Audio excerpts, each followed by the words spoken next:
गोड आणि आरोग्यवर्धक इम्युनिटी वाढवणारी 3 महिने टिकणारी आवळ्याची कँडी। पाव किलो आवळे पाण्यामध्ये स्वच्छ धुवून घ्या। आवळे छान धुवून घ्या आणि स्टीमरमध्ये 15 ते 20 मिनिटे वाफवून घ्या। हे छान वाफवले गेले की याच्या कळ्या आपोआप वेगळ्या होतात।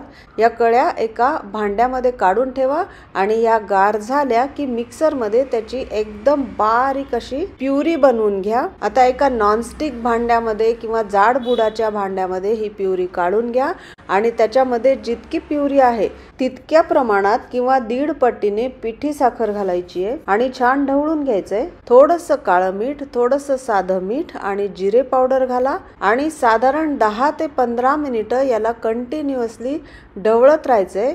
गॅस मंद ठेवायचा आहे। थोडंसं घट्टसर झालं की याच्यामध्ये घातलेली साखर क्रिस्टलाइज होऊ नये म्हणून 1 चमचाभर लिंबाचा रस घालायचा आहे। 12 ते 15 मिनिटांनी हे मिश्रण छान एकजीव होतं, याचा गोळा तयार होतो आणि तो पॅनच्या कडा सोडायला लागतो। त्यावेळी गॅस बंद करायचा आहे आणि एका तूप लावलेल्या ताटलीमध्ये किंवा तुमच्याकडे बटर पेपर असेल तर या बटर पेपरवर हे मिश्रण घालायचं, पसरवून घ्यायचं।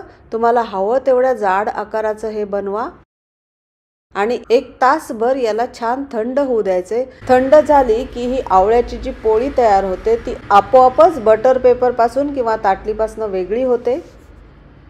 थंड झालं की तुम्हाला आवडतील त्या आकाराच्या याच्या कँडीज बनवून घ्या। मी ज्या कँडीज आता बनवल्या आहेत त्याच्यामध्ये मी प्रमाणापेक्षा कमीच साखर घातली आहे, त्यामुळे या हाताळायला जरा नाजूक असतात। पण तुम्ही एकास 1 किंवा एकास 1.5 या पटीने जर साखर घातली तर त्या छान घट्टसर होतात आणि भरपूर दिवस टिकतातही। आता या कापलेल्या चौकोनी कँडीज आपण पिठी साखरेमध्ये घोळवून घेऊया। प्रत्येक कँडीला पिठी साखर लागेल इतपत आपल्याला हे घोळवून घ्यायचंय आणि संपूर्ण थंड झालं की काचेच्या हवाबंद बाटलीमध्ये भरून ठेवायचे। या कँडीज फ्रीजच्या बाहेर 3 महिने टिकतात आणि त्यापेक्षा जास्त टिकायला हव्या असतील तर ह्याच्यामध्ये साखर मी सांगितली त्या प्रमाणात भरपूर घाला आणि याला तुम्ही फ्रीजमध्ये ठेवलं तर ह्या अगदी 6-7 महिने सुद्धा छान टिकतात।